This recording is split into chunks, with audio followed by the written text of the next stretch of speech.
Então, a nossa quinta semana. Bom, eu estava olhando o cronograma de vocês e acho que nós temos aula de hoje, semana que vem, e na outra de conteúdo. E aí nós temos então, quinta, sexta, sétima. A oitava semana vai ser de exercícios, tá? Então, da oitava para a nona semana, nós vamos ter a avaliação do grau A. Então, já meio que vão contando ela. Tá? A avaliação do grau A consiste num questionário. Quem ainda não fez disciplina comigo na modalidade síncrona, sabe que é um questionário randomizado que vocês têm uma semana para fazer. Randomizado, 7 dias, ele fica aberto 7 dias, vocês podem abrir e ficar até a hora do derradeira. Pode cair a internet, voltar a internet Gravataí sumir, que vocês vão continuar fazendo. Certo? Bom. Tá. Mas isso vocês já vão se organizando. Tá? Que é mais ou menos por aí que as coisas vão andar. Bom. Então, tá. Então, hoje vamos dar continuidade ao que já vimos falando, né? Nós já vimos o que é uma equação diferencial, vimos que nós podemos simplesmente integrar e resolver a equação diferencial.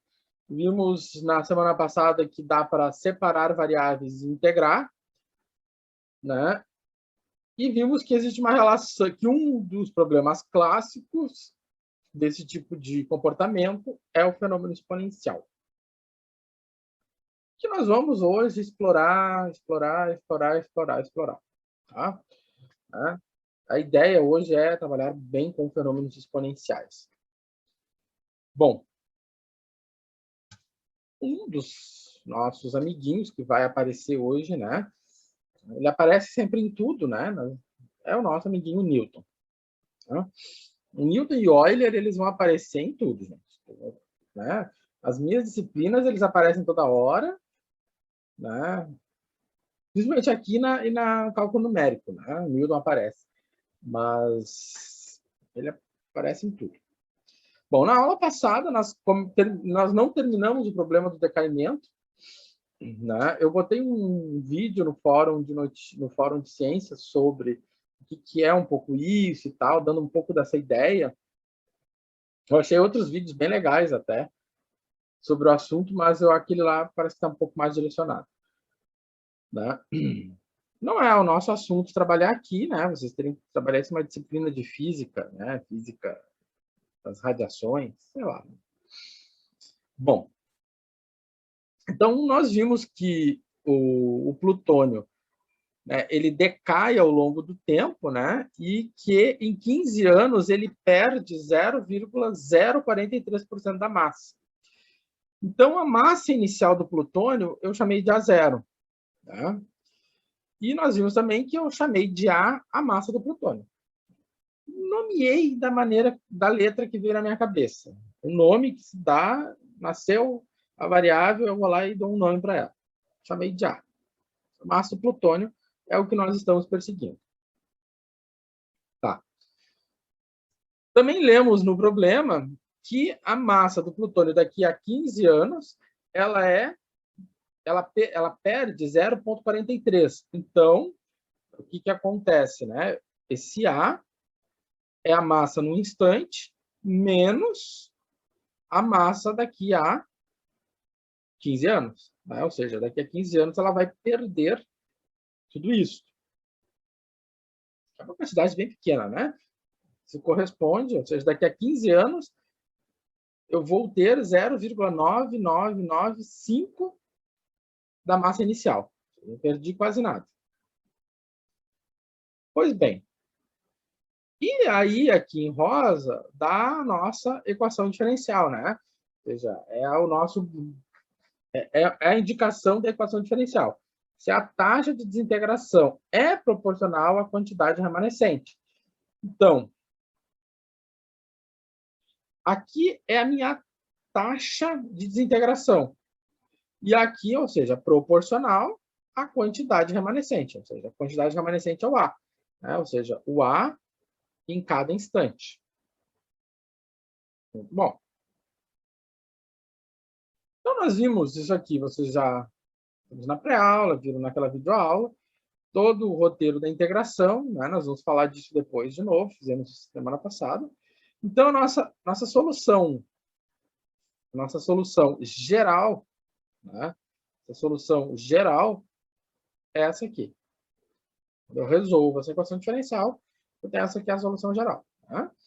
Separei as variáveis, fiz as integrações, cheguei ao logaritmo, isolei o A pela definição de exponencial, chegamos aqui.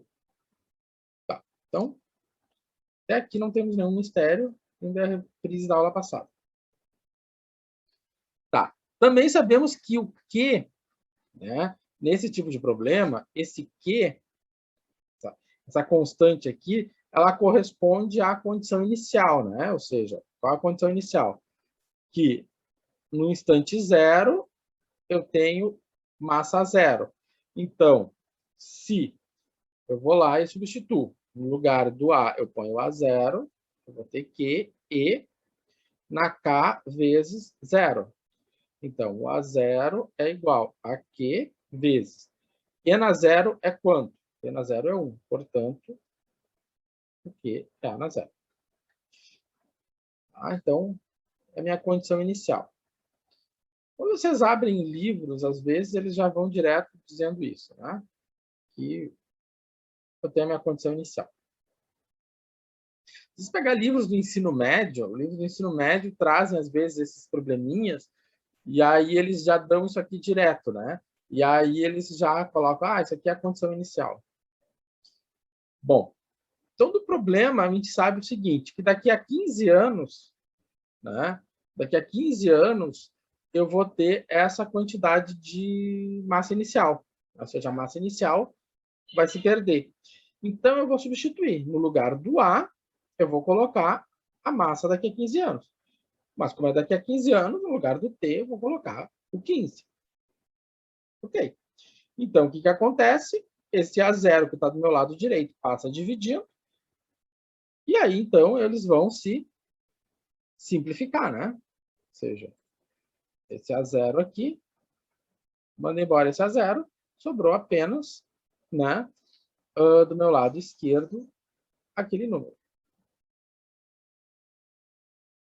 Ou seja, não faz diferença quanto era de massa inicial, né? A massa inicial não faz diferença. Então, dessa maneira, para resolver essa equação exponencial, né, onde eu tenho E na 15K, eu vou tomar o logaritmo dos dois lados.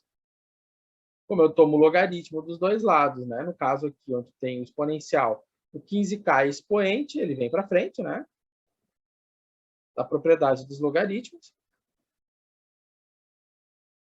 Então, da propriedade dos logaritmos, esse 15K ele vem aqui para frente. E o logaritmo de E, nós conhecemos quanto ele vale, e ele vale 1. Muito bem. Então, sobrou para mim apenas essa equação. Menos 4,3, 10 na menos 4, que é o logaritmo desse número aqui, igual a 15K. Bom, o 15 está multiplicando o K, o 15 passa dividindo, e, portanto, o meu K é esse número. Esse número é negativo por um motivo, e ele tem que ser assim, porque nós estamos com um processo de decaimento. Então, nós temos um processo de decaimento, então a minha constante K ela é negativa. Tá? Então, faz sentido, porque a gente viu lá, desde o cálculo 1, a gente sabe que quando eu tenho uma derivada negativa, nós temos um processo de decrescimento. Né? Pois bem. Então, tá, substituo o K. E aí eu tenho a minha solução particular, né? O meu T está bem quietinho ali, né? Bem escondidinho. A constante é bem feia. Então, qual era o objetivo do problema? A gente, depois que termina, encontra a solução particular, volta lá no problema e pergunta de novo. Problema, o que você quer de mim? Aí o problema te responde. Determinar o tempo para o plutônio atingir meia-vida. Tá, mas o que é meia-vida? Meia-vida é quando a massa corresponde à metade da massa inicial. Ou seja, então, eu tenho meia-vida, tenho metade da massa inicial. Isso é um fenômeno característico desse tipo de material radioativo, né? Tá. Então, o que acontece? Eu quero saber o tempo. A pergunta é, em que instante o A vai ser A0/2? Essa é a pergunta. Em que instante o A vai ser igual a 0/2? Então, no lugar do A, eu vou colocar o A0/2. E aí a novela é a mesma, né? O A do meu lado direito passa dividindo. E aí vai ficar 1/2 igual ao exponencial. Tomo o logaritmo dos dois lados. Tomando o logaritmo, o expoente desce, sobra o logaritmo de E. O logaritmo de E é 1. Né? E aí passa esse menos 2 vezes 10 na menos 4, passa para o outro lado. E aí vem a mágica, né? Eu tenho tempo negativo, eu vou ter negativo que divide negativo é um número positivo, né? Nós estamos calculando o tempo tem que ser positivo. Então a mágica está ali, né? Então, qual é a conclusão do problema? Que o plutônio vai demorar 24 anos para atingir metade da vida. Né? Ou seja, se eu pegar 1 quilo de plutônio, deixar agora aqui em cima da minha mesa e voltar daqui a 24 anos, eu vou encontrar 500 gramas. É isso que ele está dizendo para mim. Certo? Um problema clássico. Se vocês pegar qualquer livro de equações diferenciais, eu tenho os meus livros impressos, mas esses livros impressos aqui têm uns 15 anos já. E aí, se eu pego os livros recentes que tem na biblioteca virtual, aí todos eles trabalham o mesmo problema sempre. Tá? Bom, então vamos continuar vendo probleminhas. Então, vamos pegar agora, né, um probleminha que não é um probleminha. Vamos pegar um probleminha abstrato. Uma equação diferencial que está passando por aí. Não tem nenhum significado físico no mundo, sei lá, totalmente abstrato. Essa é a equação diferencial. Então, quero obter a solução particular dessa equação diferencial. Ou seja, eu quero saber qual é a função, de x, eu vou colocar no lugar do y, que vai fechar lindamente essa igualdade. Tendo em vista, né, que o meu y vai ser 2 quando o meu x for 1. Né? Porque o meu y depende do meu x. Ok. Então, vamos lá. Temos que pegar a equação diferencial, dar uma olhada, dar uma investigada, ver o que a gente pode fazer. Né? Parece uma coisa estranha. Então, primeiro, eu peguei o y' e escrevi como dy dx. Né? Porque a minha variável independente indica ser o x. O que eu fiz? Esse y que está aqui do meu lado esquerdo, eu passei para o lado direito. Por que do meu lado direito eu já tenho um y? Então, eu vou imaginando. Bom, do meu lado direito eu já tenho um y. Se eu passar para o outro lado, eu posso colocar esses y em evidência. Ou seja, posso pegar esse y e esse y e colocar em evidência. E aí eu tenho essa situação aqui. Né? Dessa situação aqui. E aí eu tenho, então, realmente, eu tenho uma função de y e eu tenho aqui uma função de x. Ou seja, eu tenho aquela estrutura bem definida, né? Eu tenho uma função que depende só de y vezes uma função que depende só de x. E quando eu tenho uma função que depende só de y, uma função que depende só de x, e elas estão se multiplicando, eu posso, então, separar as variáveis. Né? Fazer essa jogada. Então, O y ele está multiplicando, passa dividindo. O x está multiplicando, passa dividindo. Tá? E aqui, eu esqueci de fazer. Vou fazer aqui.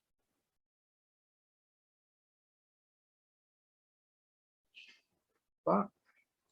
Esqueci um dx, né?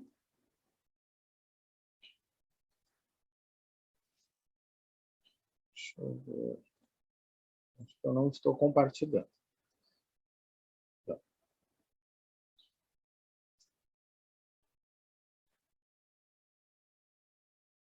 Agora sim, eu tinha esquecido esse dx aqui. Então, esse dx que estava aqui, eu disse semana passada que intuitivamente, toda vez que o professor de matemática diz que é algo intuitivo, é porque tem uma teoria bem sem vergonha por trás. Né? E é o que acontece aqui. Intuitivamente, eu posso pegar isso aqui e jogar para o outro lado. Passei ele para cá. Né? Tranquilo. Juntei x com x, y com y. E eu já disse semana passada para vocês, em nenhum momento eu vou poder ter algo desse tipo. Ou x ao quadrado sobre dx, ou y ao cubo sobre dy. Isso aqui, se você está fazendo e chegou aqui, já pega a borracha e apaga. Porque você está fazendo algo errado. Bom, então quando a gente está aqui, nós podemos integrar. A integral de dy sobre y é logaritmo. A integral dessa fração, né, para integrar essa fração, nós temos então que pensar nisso como uma fração, né? Menos 1 sobre x. X ao cubo que divide x é x ao quadrado. Menos 1 que divide x, né? Então, por isso que nós temos isso aqui. Tá. E aí, então, se eu for integrar x ao quadrado, é x ao cubo sobre 3. E se eu for integrar 1 sobre x, é logaritmo de x. Sem grandes mistérios aqui também, né? Então, aqui só, né, a diferencial disso aqui, a diferença para, né, o que nós já vimos fazendo é que nós temos, né, outro tipo de integração. Né, mas não é tão sofisticado assim, bem simples. Ok. Então, agora, nós vamos tentar isolar o x, ou melhor, tentar isolar o y. E conseguimos isolar o y, né? O y está dando um logaritmo, então, da definição do logaritmo, né? Deixa eu ver se eu não... Ó, da definição do logaritmo... Opa, tem outra propriedade que vai subir daqui a pouco. Então, da definição do logaritmo, né? Então, a gente sempre tem que lembrar. Se eu tenho um log de A igual a B, então isso quer dizer que o E na B é igual a A, né? Ou seja, essa é a definição do logaritmo. Então, E na B é igual a A. É o que acontece aqui. Então, E elevado a tudo isso aqui é igual a Y. Tá. Bom, aí aqui aparece uma outra propriedade, né, Levando? Essa propriedade é a seguinte: se eu tenho menos logaritmo de um número, isso é igual a... Ó, eu estou de novo desenhando coisa errada. Isso aqui é igual a logaritmo de 1 sobre x. Certo?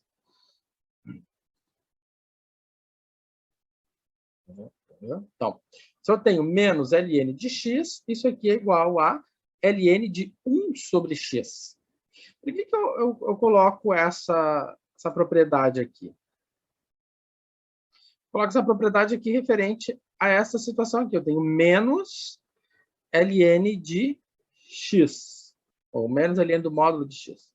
Então, eu escrevo nesse formato.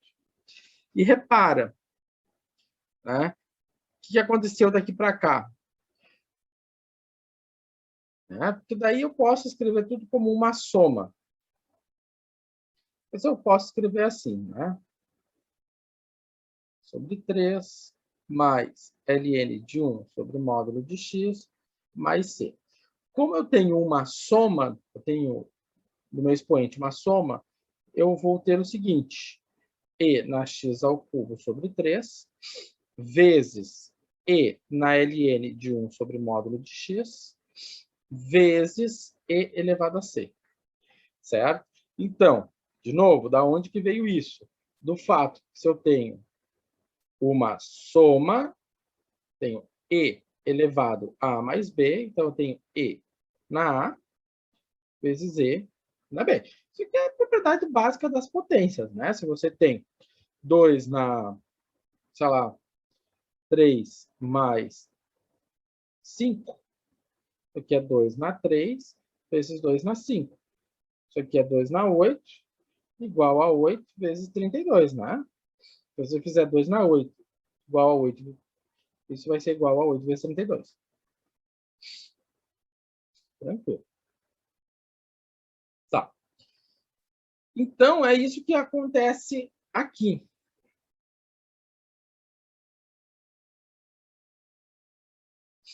Dessa maneira, né, a gente já tem usado que o E na C.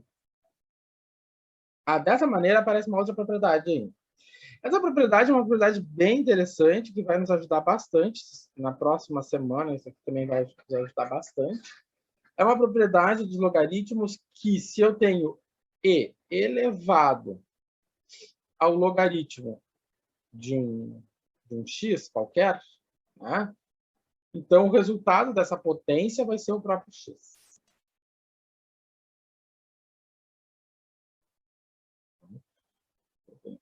Na x, esse resultado dessa potência vai ser o próprio x. É uma propriedade bem legal. E isso vai ser aplicado aonde? Vai ser aplicado aqui. Né? Tá. Então, vai ficar... Então, dessa maneira, eu vou ficar com isso aqui. Aqui eu usei o C de novo, né? Eu vou usar outra letra. Vou usar...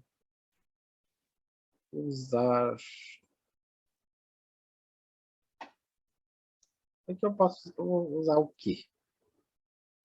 Que de coisa?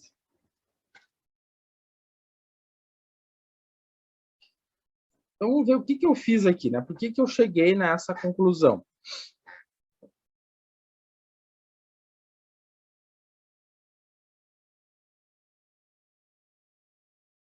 Por que eu cheguei nessa conclusão? Né? Pelo seguinte. Então, da propriedade que nós tínhamos anteriormente, então eu tenho E na x ao cubo sobre 3 vezes 1 sobre módulo de x. Isso aqui eu vou chamar, E na C, eu vou chamar pela constante Q. Tá? Então, dessa maneira, eu posso multiplicar tudo isso, então eu vou ficar com Q sobre módulo de x igual a x ao cubo sobre 3. Ok? Ok, tudo certinho. Beleza. Então tá. E aí, a única restrição que nós vamos ter aqui é quando x for zero, né? Porque quando x for zero, nós temos um problema de denominador. Bom, como nós temos módulo dos dois lados, esses módulos eles podem ser dispensados sem problema nenhum. Então, eu tenho o módulo dos dois lados, dispenso os módulos e seguimos a vida. Porque o exponencial ele sempre vai ser um número positivo, né? Então, tá. Muito bom. E essa aqui é a nossa solução geral.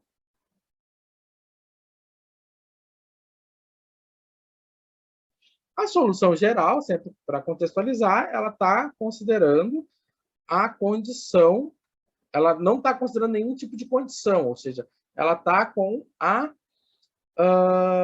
constante de integração amostra. Então, desta maneira, o campo de direções, podemos dizer assim, ou algumas das possíveis soluções, né, para os mais variados valores de Q, eu grafiquei aqui. Então, cada uma dessas curvas que foi gerado aqui do lado, você pode ver que eu só troquei o valor de Q, né? Botei 1, menos 1, menos 6, 5, menos 4, 3, menos 2, enfim. Aqui no caso é menos 1/2, aqui é 1/3. Eu variei lá no GeoGebra, fui digitando e fui vendo o que acontecia. Então, me gerou essa quantidade de curvas. Dá para ver que elas têm um padrão, né? Que elas vão se afunilando, enfim. Mas não é esse o caso. Eu simplesmente só mostrei, novamente, batendo na tecla, de que quando eu tenho uma solução geral, eu tenho muitas soluções, eu tenho uma família de soluções, né? Eu tenho uma família de soluções, né? E eu não tenho uma solução só.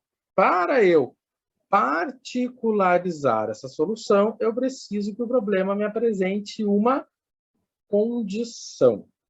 Então, qual é a condição? O problema me apresentou que quando x é 1, o y é 2. É isso que está dizendo aquela condição, né? Y de 1 igual a 2. Quer dizer que quando o x é 1, o y é 2. Professor, Fale? falta um slide e explica só uma coisinha aí pra mim, rapidinho. Neste? Não, mas aonde aparece o cálculo aí? Por que que o Q foi para numerador? Tá. Como Ó, é, como é que eu sei que o Q é numerador? o Q é o E na C, Aham, sim. tá? Então, tu tá vendo que eu tenho uma multiplicação. Eu tenho E na x ao cubo sobre 3, Uhum. vezes esse E na logaritmo aqui, ó, eu apliquei isso aqui. Não, Tá, beleza. apliquei Ele esse virou aqui. X. Aí Beleza. virou 1 sobre módulo de x, tá? E aí o E na C eu chamei de Q, Ah, entendi. tá? Então esse E na C eu chamei ele de Q. Então daí eu junto todo mundo Uhum. e aí ficou dessa maneira, certo? Como é uma multiplicação, pode ficar assim, tá? Entendi. Tá. Porque tinha um 1 em cima ali, eu não tinha visualizado o 1 ali. Até não, tranquilo, Leandro, tranquilo. Mas é isso aí, Beleza. tá? Obrigado. De nada.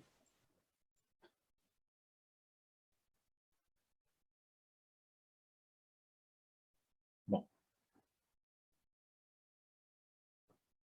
então, ali eu ainda estou com o desconcertar.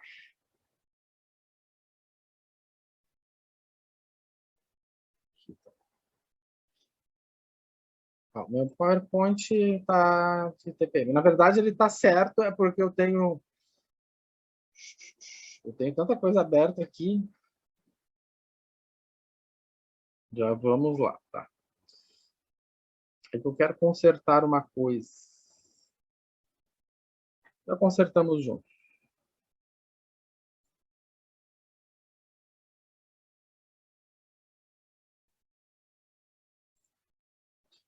Tá. Então, aqui não é C, né? É Q. Então, na solução geral, eu pego a minha solução geral, substituo, né, o meu Y. Eu estou dizendo aqui, né, que quando eu escrevo isso aqui, eu estou dizendo que o Y vale 2 quando X é 1, né? Ou seja, esse valor aqui é o X e esse valor é o Y. Então, no lugar do Y, eu vou colocar 2. No lugar do X, eu vou colocar 1. Então, né, eu vou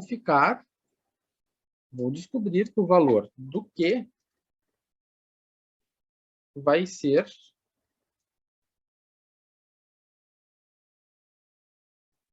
eu vou descobrir que o valor do Q vai ser este daqui. E agora, José? Será que convenci? Vamos ver. O que aconteceu aqui? Bom, nosso objetivo é determinar e isolar o Q. Quero isolar esse Q. Então, eu tenho 2 igual a Q que divide 1 é Q. E na 1/3. Eu quero isolar o Q. Então, se eu quero isolar o Q, o E ele está multiplicando. Então, ele vai passar dividindo. Então, eu vou ficar com 2 dividido por quem? Por E na menos 1/3. E isso vai ser igual a quê? Opa, menos 1/3 não, a 1/3. Eu estou botando a carreta nas frentes dos bois.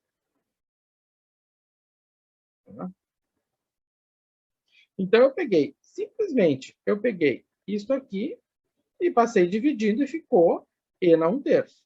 Só que, se você lembrar lá da vida, o que acontece quando eu tenho um denominador, né? Se eu tenho um exponencial, que é um denominador.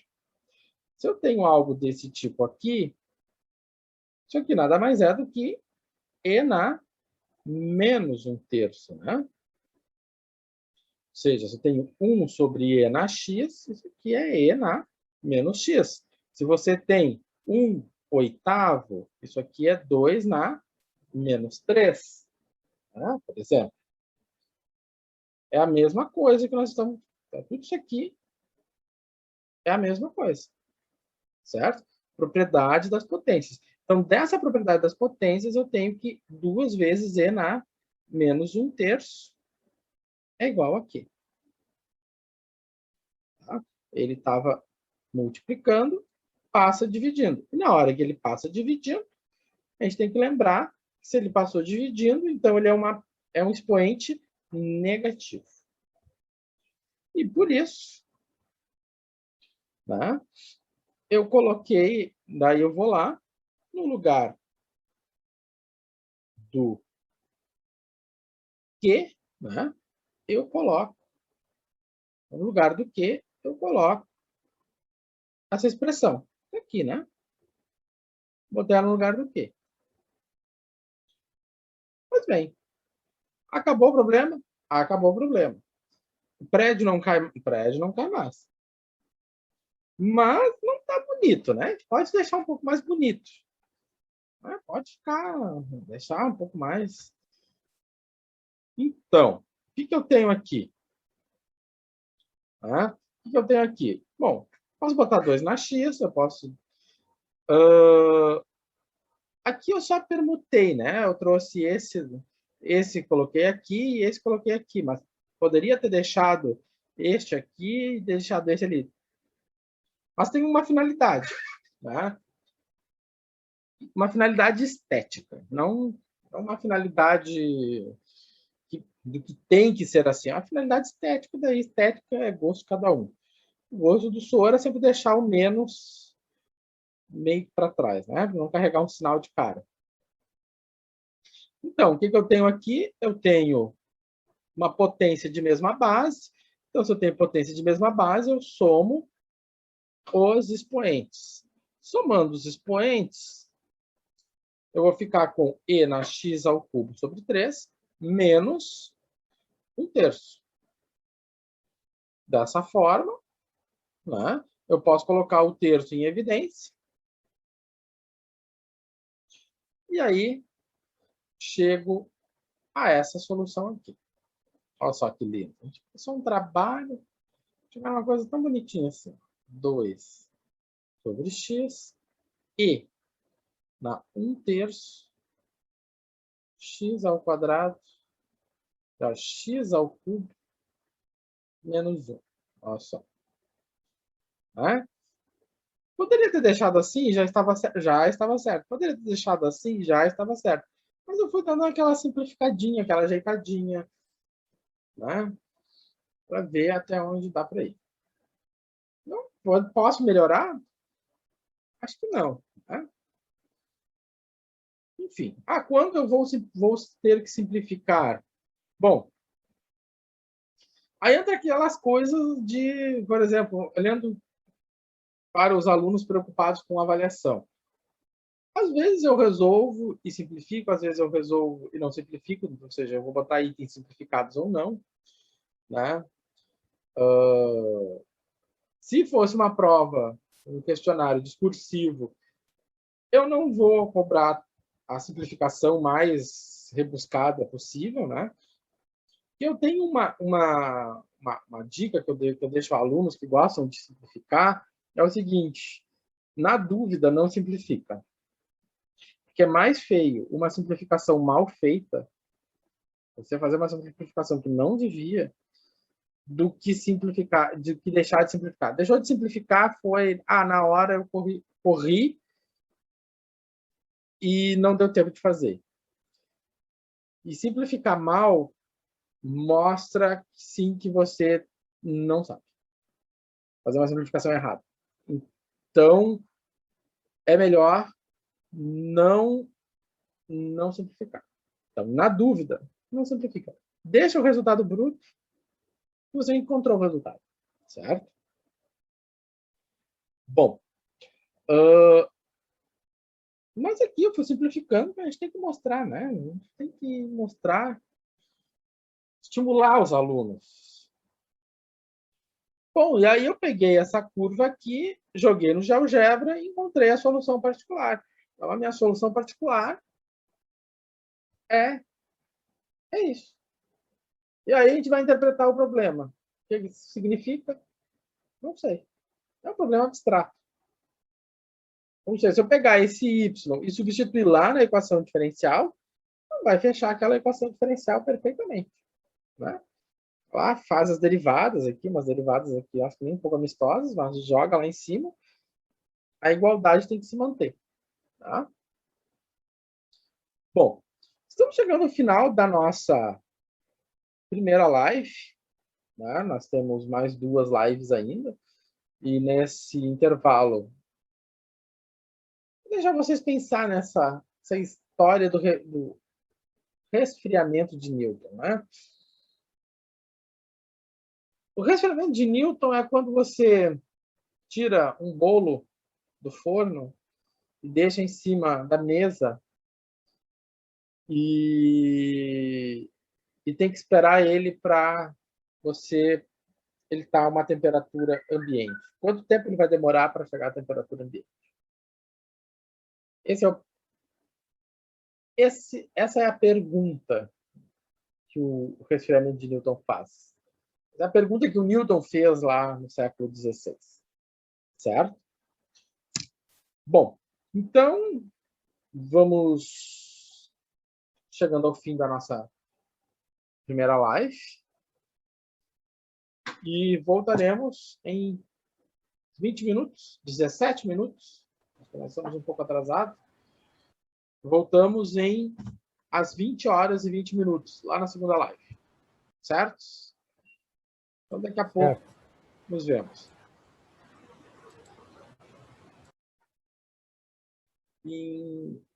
Nesse processo de condução de calor, tá?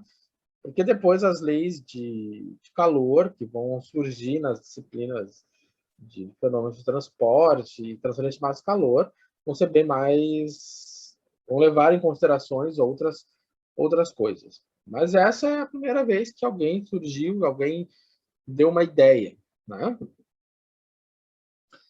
E a ideia do Newton é algo que a gente está bem familiarizado, que ele diz o seguinte, que, né, a rapidez para o equilíbrio, né, a rapidez para que a temperatura chegue na temperatura ambiente, ela é proporcional à diferença.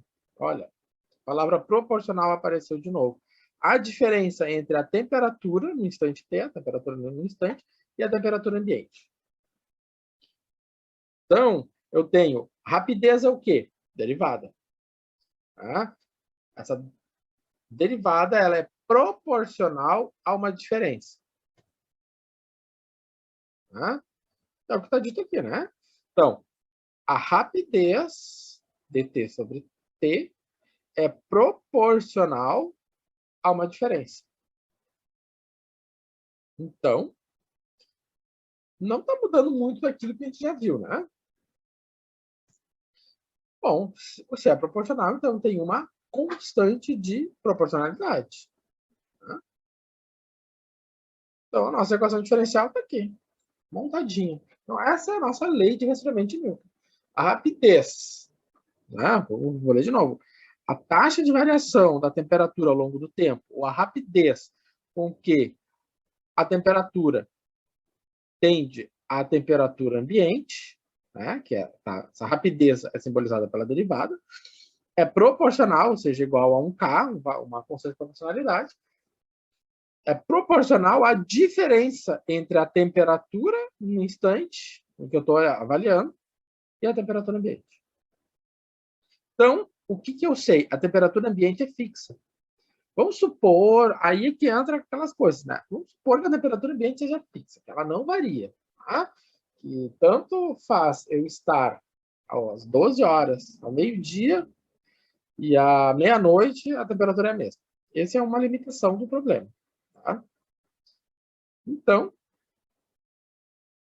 supor que essa temperatura seja constante, você pode considerar ambientes com temperatura constante, por exemplo, geladeira.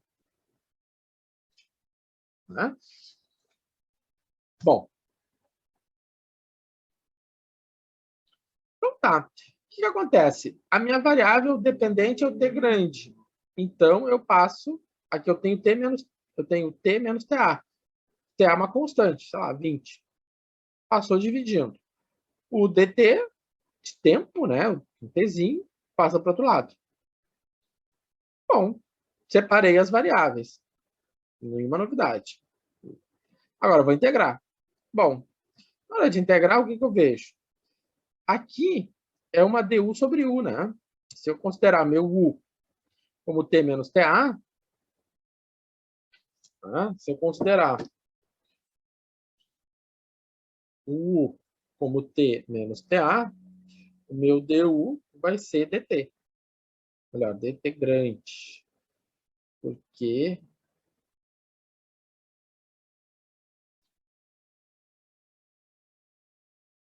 fiz aqui uma bobagem. Tá? dt grande. Então, ficou dt grande. Então, aqui está o dt grande, aqui está meu du. Então, o que aconteceu? Está com du sobre u. Integral de du sobre u é ln do módulo de u, né? Lá do cálculo 2 a gente sabe disso. Ou seja, o ln de t menos ta. Então, isso aqui é um logaritmo. Né? kdt, ou melhor, a integral de kdt vai ficar kt mais c. Então, não mudou nada. Até agora estamos na mesma. Tá. Então, para isolar o t maiúsculo, né, o t grande, que é a minha variável dependente, o TA é minha constante, é a minha temperatura ambiente, esse T, eu vou precisar tirar isso do logaritmo. Para tirar isso do logaritmo, eu vou precisar, então, usar a definição de logaritmo. Então, aí eu vou ter a exponencial. Né? Então, tudo que está do meu lado direito vira um expoente. E dessa maneira, né, eu consigo isolar o meu T de temperatura. Bom, claro, né, seguindo também sempre as mesmas, aquilo que a gente já vem fazendo, ou seja, não, o procedimento é o mesmo, né? Ou seja, aqui eu tenho uma soma, né? Eu tenho E na KT mais C, então isso aqui é E na KT vezes E na C. Então, isso aqui, né, nós temos dessa maneira. Né? Então, eu chamei de Q, né? Então, até agora não temos nenhuma nada diferente. Então, a nossa solução ou melhor, solução geral, né, com as constantes de integração, é essa aqui. Então, repara, eu passei esse T para o lado de cá, isolei a temperatura, então a temperatura a cada instante ela é dada por essa expressão. Aí nós precisamos determinar o Q. Isso aqui sai pela condição inicial. certo? E o K, que isso aqui sai... isto aqui sai por uma condição do problema. Tá. Só que aqui tem uma situação que eu tenho que chamar a atenção de vocês. Não sei porque não saiu esse detalhe. Esse é um detalhe que eu esqueci.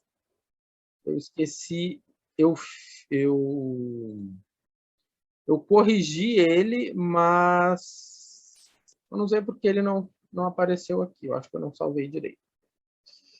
Que é o seguinte.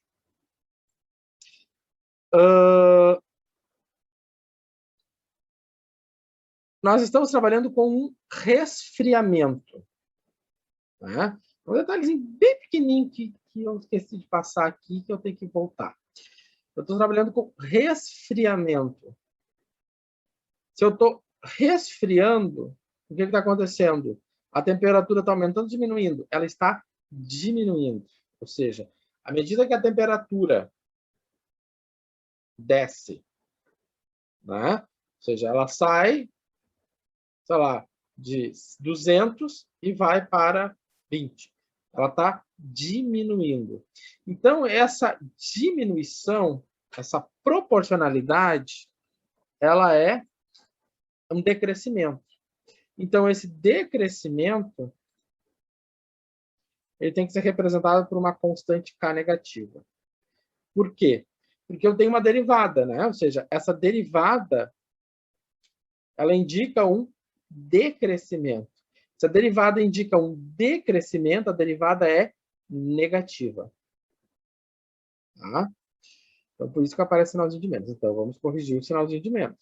Aqui vai o menos. Aqui vai o menos. Menos.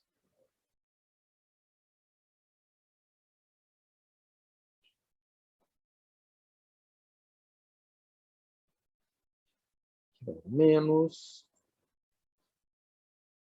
Vai o menos. Vamos lá.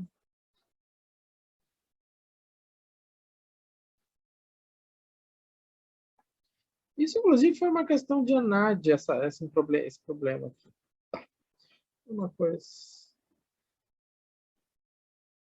Olha, gente, eu perdi tempo salvando. Eu vou ter que depois refazer. Eu vou corrigindo com vocês, mas eu lembro de ter corrigido isso. Tá. Por algum motivo eu esqueci de salvar, o computador me traiu. Bom, vamos adiante. Então, vamos resolver um problema. Quando um bolo é tirado do forno, a sua temperatura é de 300 Fahrenheit. 3 minutos depois, a temperatura é de 200. Quanto tempo levará para o bolo resfriar até sua temperatura ambiente de 70 graus Fahrenheit? Se a taxa de variação à temperatura é proporcional à diferença entre o tempo, entre a temperatura no instante T e a temperatura ambiente. Então tá. Vamos partir. Vamos ver quanto tempo demora. Então, primeiro, aqui, o que está em vermelho, ele está descrevendo a equação diferencial. Né? Que é com sinal negativo. Por que é um sinal negativo? Porque está decrescendo. Eu estou indo de 300 para 200 e depois para 70. Ou seja, minha derivada decai. Dessa maneira, o que aconteceu? Se eu tenho essa equação diferencial, a resolução dela, que nós já tínhamos visto, continua a mesma coisa, né? Eu trago t menos ta para o meu lado esquerdo, integro. Do meu lado direito, eu vou ficar com menos kt mais c. Tranquilo, né? Menos, menos e menos. Ok. Né? Tal qual nós tínhamos ficado ali. Tá. Isso aqui é o que nós já tínhamos ali no problema da equação diferencial. Então, Isso aqui, para qualquer problema de temperatura de Newton, é a mesma coisa. Tá? Isso que está em vermelho. Agora é que vem a especificidade de cada problema. Então, para nós simularmos a temperatura em cada tempo, né, nós vamos precisar ver as condições do problema. A resolução da equação diferencial é a mesma para todos os problemas. Tá. Então, o problema. Quando um bolo é tirado do forno, sua temperatura é de 300 Fahrenheit. Então, essa é a minha temperatura inicial. Inicialmente é 300. 3 minutos depois, é 200. Então, o que é importante nós frisarmos aqui? Que essa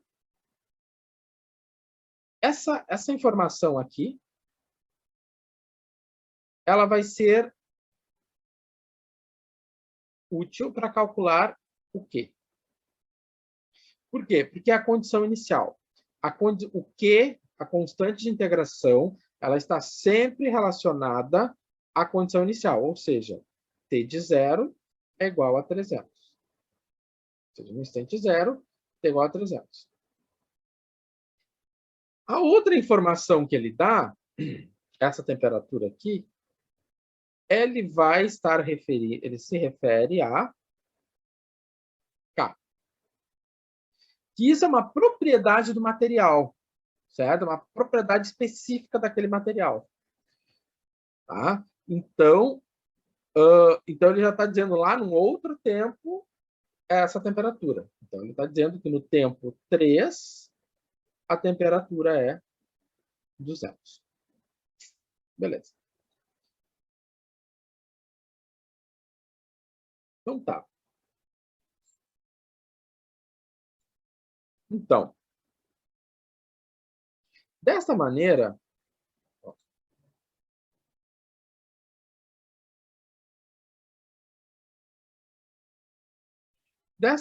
o que acontece? A minha temperatura ambiente é 70 Fahrenheit. Então, guardo ela. Tá.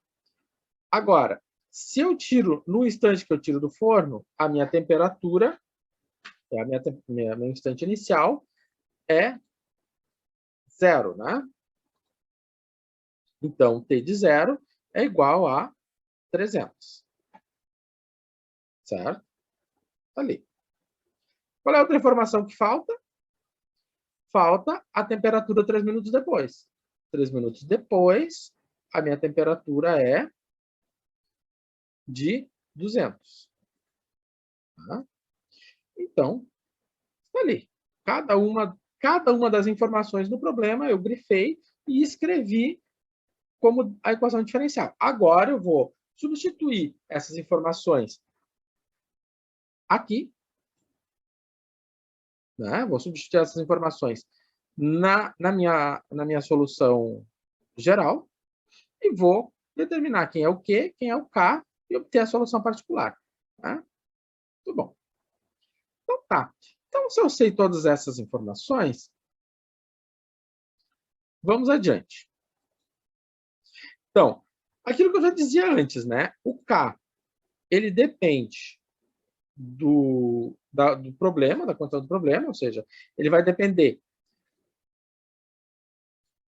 disso aqui, de t igual a 3 a 200, e o Q vai depender da condição inicial. Sempre vamos começar pela condição inicial, porque nós temos um t de 0, né? Ou seja, nós temos um 0. E um 0, muitas vezes, facilita a nossa vida, né? Porque vai fazer desaparecer alguém. Né?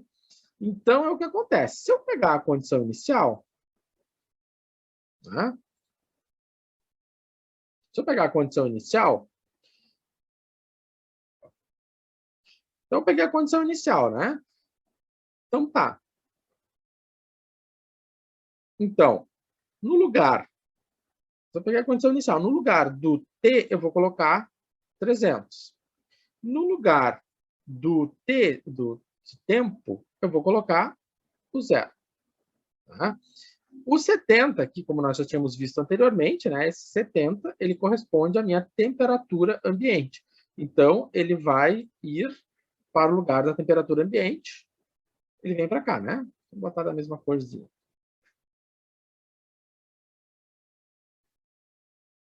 Gosto de abusar de cores, porque lá na FTech, geralmente, né?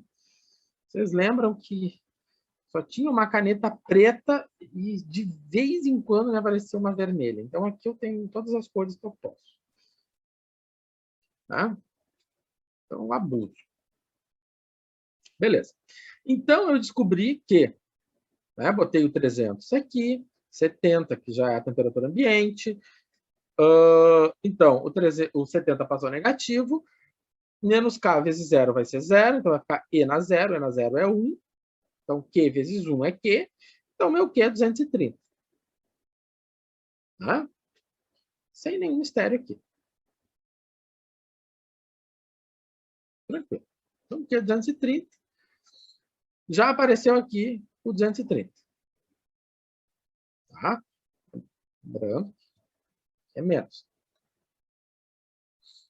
Isso aqui eu tinha salvo. Eu tinha feito só com positivo. Depois eu me dei conta e botei tudo para negativo, né? Mas eu acho que eu esqueci de salvar e fechei. Pois bem. Então tá, como é que eu vou determinar a condição? Como eu vou determinar o K? Eu vou pegar agora esta condição aqui. Né? Vou pegar essa condição aqui. Então, eu vou pegar, no lugar do T de temperatura, eu vou colocar 200. E no lugar do T de tempo, eu vou colocar 3. Então, ficamos assim. 200 no lugar de T de temperatura, né? E 3 no lugar de T de tempo. Tá? Então, vai ficar 200 menos 70, 130. 230 é o valor do Q, né? Então, vai ficar 130 igual a 230 E na 3K. Então, como é que eu vou determinar o K? Vocês já viram que vai precisar passar um trabalhinho, né? 3K não, professor. O senhor não está arrumando para menos K? Sim, eu estou arrumando.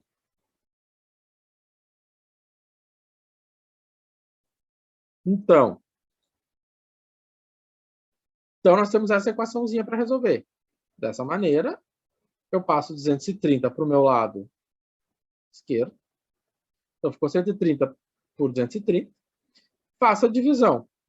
Quanto é que deu? Deu 0,5652. Né? Tomo o logaritmo. Opa. Tomo o logaritmo dos dois lados. Então, o logaritmo de 0,56 é menos, né? Isso a gente já tinha comentado na aula passada, né? Ou seja, um logaritmo pode ter um número negativo. A calculadora me deu isso. O menos 3K, que era o expoente, passa para frente pela propriedade dos log. Log de E é 1. E aí, nós temos esse resultado aqui. O K é este valor dividido por menos 3. E aí, é pegar a calculadora e fazer a continha. Você vê, gente, a gente está fazendo o mesmo problema. Tá? E aí, então... Ô, professor, fale. explica ali só pra mim o porquê do logaritmo. Aonde? Ali Na quarta linha? Isso, primeiro, segundo, terceiro. Isso aí, quarta linha. Tá. Porquê do logaritmo dos dois lados? Tá. Assim, não precisaria, poderíamos simplesmente pensar pela definição de exponencial e logaritmo. Mas eu acho mais prático eu explicar para você o seguinte. Eu quero isolar e determinar o valor de K, e o meu valor de K é um expoente, certo? Então, eu tenho uma incógnita no expoente. Então, se essa minha incógnita está no expoente, eu vou aplicar o logaritmo dos dois lados da minha equação, certo? Por quê? Porque Sempre quando pôr aí sempre isso. Quando aplicar de um lado, tem que aplicar do outro também. Exatamente. Não pode deixar de um lado, porque senão tu perde a igualdade. Para tu manter a igualdade, tem que fazer de um lado e do outro. Entendi. Tá? E aí, o que acontece? Da propriedade dos logaritmos, né? Tu sabe que se eu tenho um A elevado a uma potência, dentro do log, eu tenho B vezes o log de A. Então, dessa forma, eu posso pegar isso aqui e jogar para frente, né? Por essa propriedade dos logs. certo? E aí, então, eu vou ficar com menos 3K vezes log de E. Aí, o meu log de E, eu sei que vale 1, certo? Então, por isso que ficou 1 aqui. E esse valor aqui, né, eu fui lá e calculei o logaritmo. Botei na calculadora, apertei o botãozinho e saiu isso aqui, certo? Ah, tranquilo. Entendi agora. Obrigado. Ah, de nada.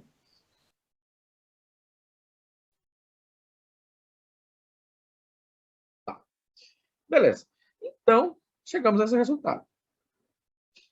Perfeitamente. Então, essa expressão aqui, ela vai simular, olha a palavra que você está usando, simular, isso é o que equações diferenciais fazem, simular, quando vocês usam simuladores para simular vigas, circuitos e qualquer outra coisa, o que é que tem lá dentro? Uma equaçãozinha diferencial.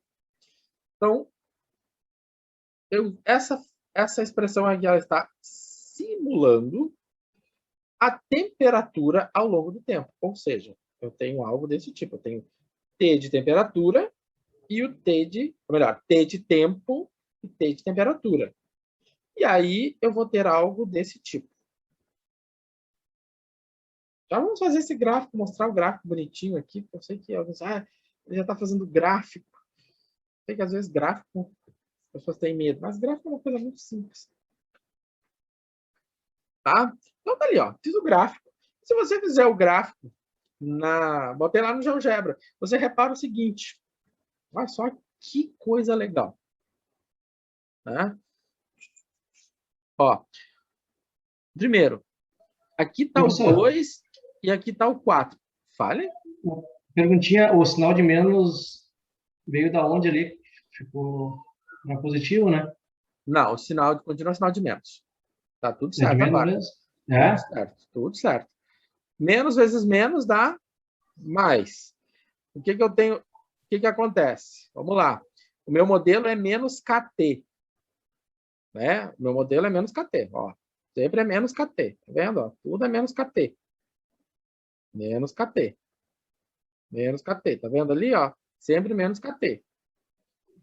Da onde que surgiu o sinal de menos? Porque eu já falei lá no começo. Da onde surgiu o sinal de menos? Porque isso aqui é um processo de decaimento. Porque eu tenho um processo de decaimento, a minha derivada ela tem que ser negativa. Tá? Não, Por isso que ela tem sinal de menos. E aí foi fazendo a continha, foi indo, foi indo. Quando eu fiz a divisão, menos que divide menos é um número positivo. Esse número positivo entrou aqui e continuou o sinal de menos, porque era menos K, né? Então, e se a gente olhar para o gráfico, o que nós vamos enxergar? Né? Nós vamos ver o seguinte. Ó, tempo 2, aqui a escala está em números pares. Eu tenho 2 e eu tenho 4. Então, o meu 3 está bem no meio, né? Então, aqui, ó, 2 e 4. Ó, bem no meio, em 3, qual é a temperatura? 200, né? Ele não passava 3 minutos e não chegava a 200? Fechadinho. Aonde é que começa o processo? Em 300? Quando ele tirou do forno, qual era a temperatura? 300. Então, ele começou em 300. 3 minutos depois, é 200. O gráfico tem que fechar igual o problema foi dito. Senão, a gente passa a cabeça. Tá? Então, a gente vê que tudo tranquilo. Professor, uma coisa. Nós temos ali a temperatura ambiente, né, que são 70 graus, e a partir dela nós conseguimos a nossa constante, que é o 230. Isso. Tá? Se nada muda, né, e eu simplesmente vou pegando ali, beleza, eu só vou alterando a temperatura que sai do forno, coloco ali, vejo a temperatura que eu quero, tranquilo. Toda vez que alterar a temperatura ambiente, vai alterar toda a constante também. Mas a limitação do problema é qual? Melhor, a limitação do modelo. Esse modelo de Newton tem uma limitação. Qual é a limitação? Temperatura ambiente constante. Sim, sim. Mas se eu for efetuar um software, por exemplo, para controle de temperatura, eu tenho que ficar sempre levando em consideração a temperatura ambiente, ambiente, porque ela vai ficar alterando todo o cálculo, toda a base de cálculo. Exatamente. Tá, beleza. Exatamente. Exatamente. Tá? A limitação do Newton é considerar uma temperatura ambiente constante. Isso funciona bem numa geladeira. Tá?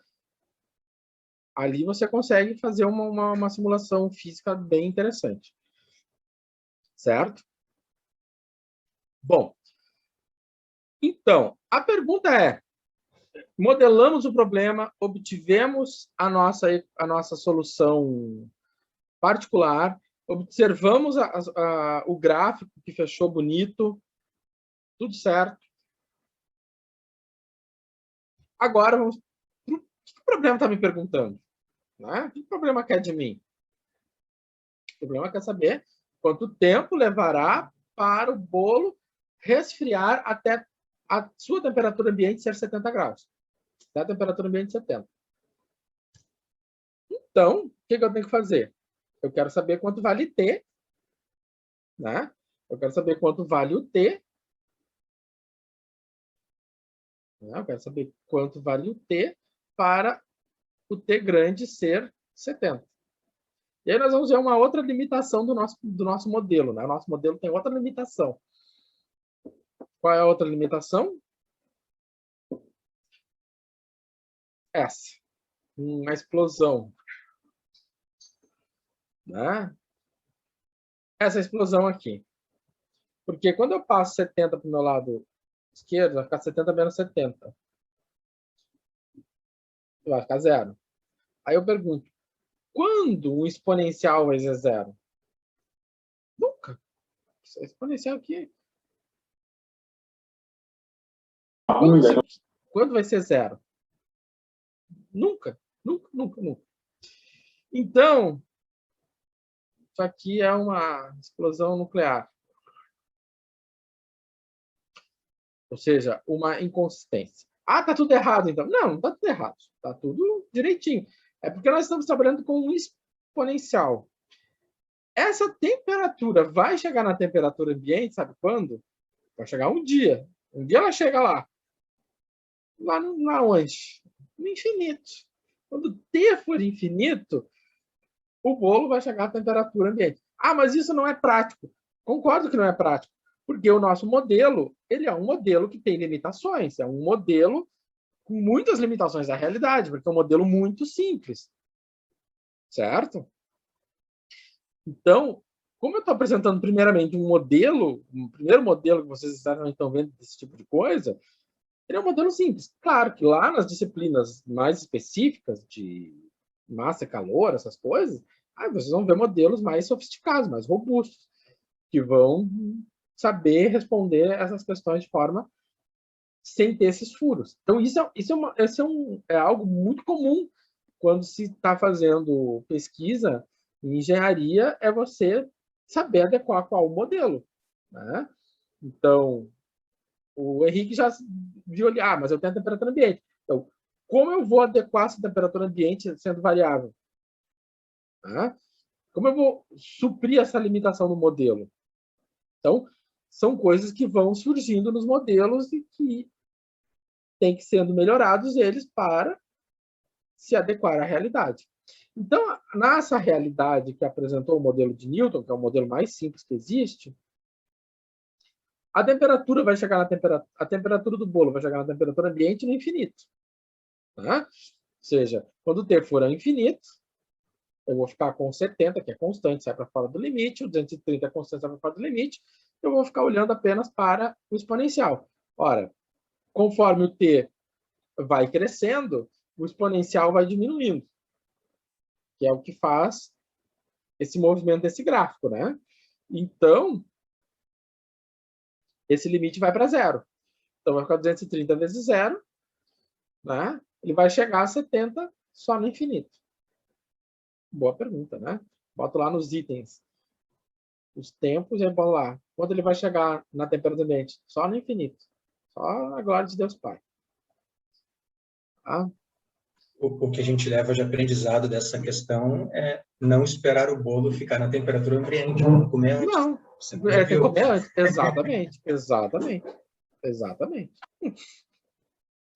Exatamente. Bom, aqui eu achei um estudo sobre esse assunto e alguém fez um experimento físico, né? O que é um experimento físico? Existem experimentos. Alguém vai dizer, mas existe experimento que você já fez? Existe uma simulação numérica. Né? Você pode pegar e fazer uma simulação numérica e comparar com um experimento físico. Né? Isso dá certo? Dá. É mais barato? Sim. Se faz muito? Sim. Tá? Então, existem essas possibilidades de se fazer, né, experimentos físicos e comparar com simulações numéricas. Então, aqui é um caso. Foi um experimento, um relatório bem simples, que eu achei na internet, da Federal de Pelotas, em que ela faz? Né? Ela pega 25 ml de água, coloca em um ambiente, sei lá, uma geladeira, a 9 graus Celsius. Né? E aí, o que acontece? Ele observa o seguinte, que a temperatura de 11 graus Celsius a 240 segundos depois que ela iniciou, certo? Aqui tem uma limitação. Aqui ela não botou a temperatura ambiente. Agora que eu lembro desse problema. A temperatura ambiente aqui ela apareceu só depois, eu tive que catar ela. Ó, a temperatura ambiente era de 63. Ele pegou uma água fervendo. Tá? Vamos lá em cima. Deixa eu me perdi agora.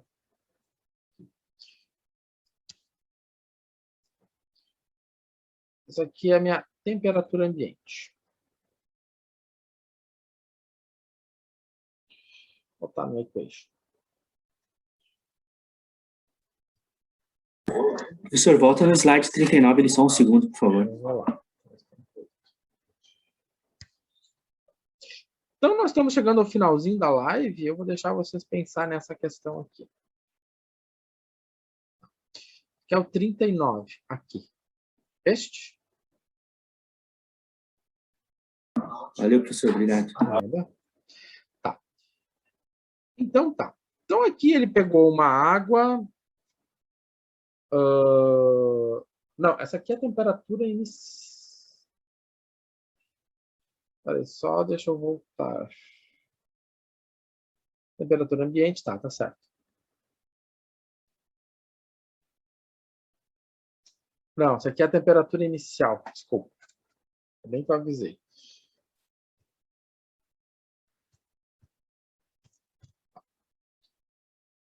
Tá, então assim.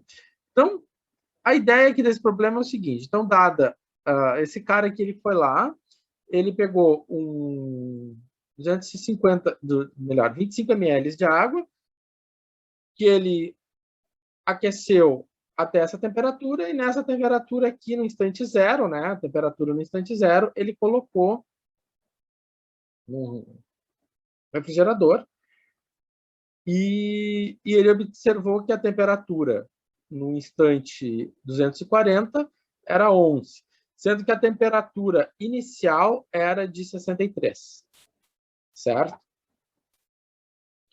Bom, então essa aqui é a minha temperatura inicial. Então, a ideia aqui é vocês, então, vão... Né? A ideia aqui inicial é determinar quanto tempo, melhor, simular, né? A ideia aqui é obter a expressão que simula a evolução da temperatura.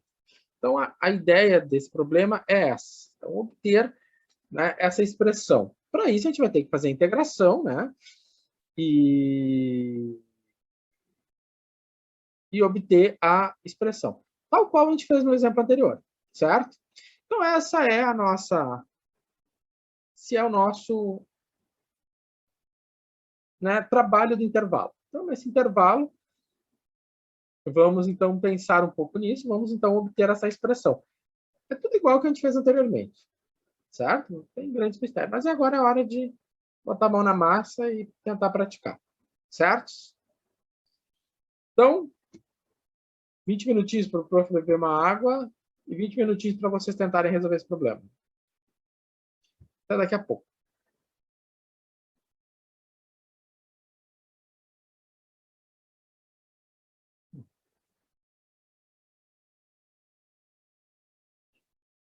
Então, deixa eu trocar aqui.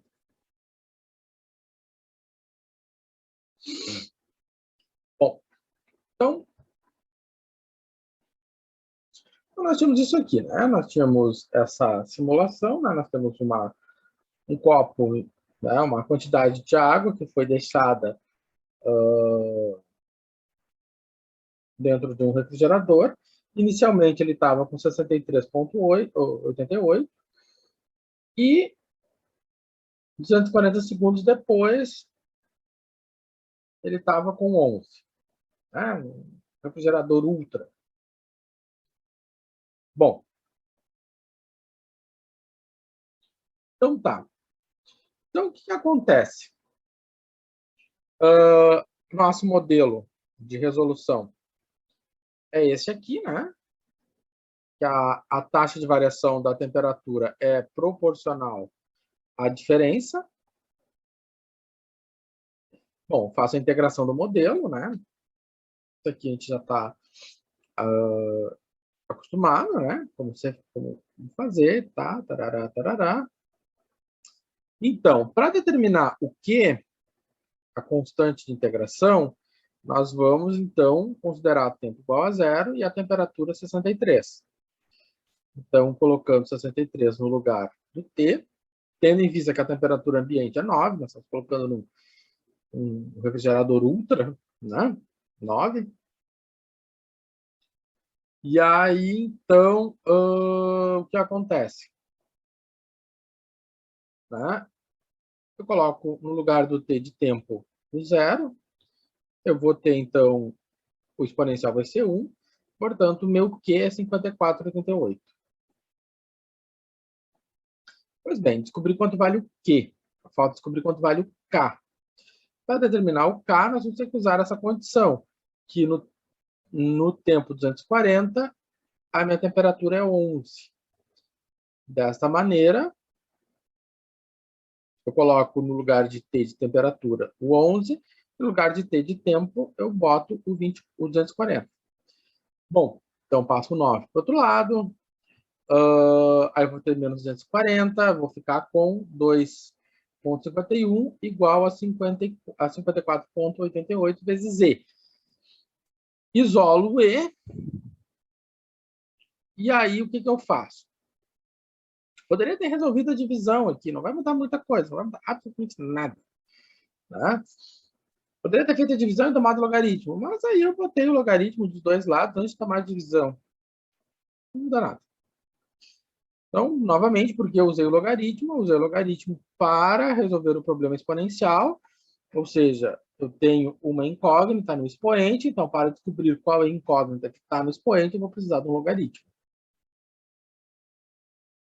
Então, eu uso o logaritmo dos dois lados, porque pela propriedade do log, a minha incógnita no expoente, ela vem para frente. Então, ficou menos 240 vezes log de E. Né? Log de E é 1. E aí, então, eu vou ficar com... ali eu fiz a divisão, 2,5 dividido por 54, né? Que dá um número negativo. E aí, então, eu passo eu isolo o K, e descubro que o K vale 0,01285. Certo? Pois bem, tá ali. Então, fiz todo o processo e descobri quanto vale o K. O que o K me diz? O K é uma constante do material. Né? Aquele material, esse K representa, é representativo. Certo. Então, a minha solução geral, melhor, minha solução particular, que ela está particularizada para aquele tempo, para todas as condições que foram apresentadas no problema, é essa que é apresentada aqui. Então, esta é a solução particularizada.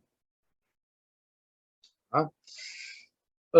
Então, a pergunta do problema era exatamente isso aqui. Tá? Quem é isso? Qual a expressão que modela esse fenômeno? É essa. Tá? Então, a ideia aqui, né, como eu achei isso aqui um trabalhinho, acho que era uma, não sei se era uma iniciação científica, eu não vi direito, era um artigozinho bem simples, né? Onde ele tinha dados experimentais, ou seja, alguém foi lá medir, ou alguém deixou alguma coisa que media, né, dentro desse ambiente, e aí, então o que a gente pode fazer? Comparar o valor experimental com o valor calculado. Então, esse aqui, o T, é o valor simulado, e o T experimental é o valor observado, né? Então, aqui eu fiz a comparação, né? Coloquei fiz os dois gráficos, um em cima do outro, para a gente ver que dentro dessa situação aqui, claro, dentro de uma situação muito bem controlada, né? Nós tivemos uma similaridade muito grande, tendo em vista que o nosso modelo realmente apresenta limitações. Ele vai começar a ter erros maiores conforme ele vai se aproximando da temperatura ambiente, né? Porque na prática, né, vamos dizer assim, na vida real, essa temperatura vai para a temperatura ambiente, mas no modelo, por ele ser um modelo extremamente limitado, ele vai apresentar sempre um errinho maior aqui. Aqui no finalzinho ele vai começar a apresentar erros maiores, tá? Por causa da limitação do problema. E aí, de novo, existem modelos muito melhores, com equações diferenciais muito mais sofisticadas, que vão resolver esses problemas, certo? Então, esse aqui é um modelo de comparação bem interessante, né, que tento trazer um pouco para vocês esse tipo de realidade que ocorre muito por aí, principalmente na área de hidráulica, né, que é da onde também eu saí, onde você tem experimentação física e experimentação numérica, e as duas são similares, né? Bom, então esse é um problema do resfriamento de Newton, é um problema exponencial, que nós vimos como era lá na população, o mesmo problema exponencial, e não mudou muito, né? A única coisa que o Newton, o resfriamento de Newton apresentou, porque nós temos uma temperatura ambiente, que é uma temperatura constante, e é isso. Bom, então continuar andando por esse caminho de experimentação de problemas exponenciais. Um deles é a radiação e o meio. Alguém vai dizer assim, mas a gente já falou de radiação no começo da aula. É uma radiação, a luz é uma radiação, por exemplo. Né? Então, aqui é um problema de radiação, a luz está incidindo no meio, né? Aqui tem toda uma novela, assim, tipo, da absorção da luz por unidade de comprimento, é proporcional à magnitude da radiação. Né? Nesse segundo item. Esse segundo item aqui meio que dá uma dica do que nós vamos fazer. A absorção da luz, né? Por unidade de comprimento. Então, a nossa variável que estamos medindo é a absorção da luz. Qual é a variável independente? Unidade de comprimento. Então, nós vamos mudar um pouco nossa variável independente, não vai ser mais tempo, vai ser unidade de comprimento. É proporcional à magnitude dessa absorção. Então, o que acontece? Né? Vamos dizer o terceiro item. Eu vou adotar E para a quantidade de energia da radiação, né, energia radiante, de um feixe de luz. Então, essa absorção que ele está falando aqui,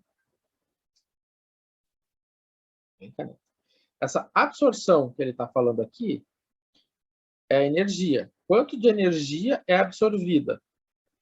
Né? Então, a absorção da energia, a absorção de E, por unidade de comprimento, né, é proporcional. Ou seja, esta frase aqui, ele está se referindo a uma derivada. O que eu sei que é uma derivada? Eu estou absorvendo por unidade de comprimento. Eu estou fazendo E dividido por X. Certo? Então, eu tenho o que aqui? Uma taxa. Certo? E isso é instantâneo. Ou seja, a cada instante, ou melhor, para cada X. Então, esse instantâneo é para cada X. É para cada unidade de comprimento, para cada milímetro. Ok. Então, ele pede para obter essa equação diferencial. E essa equação diferencial é essa. Porque eu tenho uma proporcionalidade. Né? Aqui não é X, eu representei a unidade de comprimento por S. Tá? Esse S aqui eu acho que já é uma premonição do que vai vir aqui na disciplina. Mas, enfim, deixa quieto.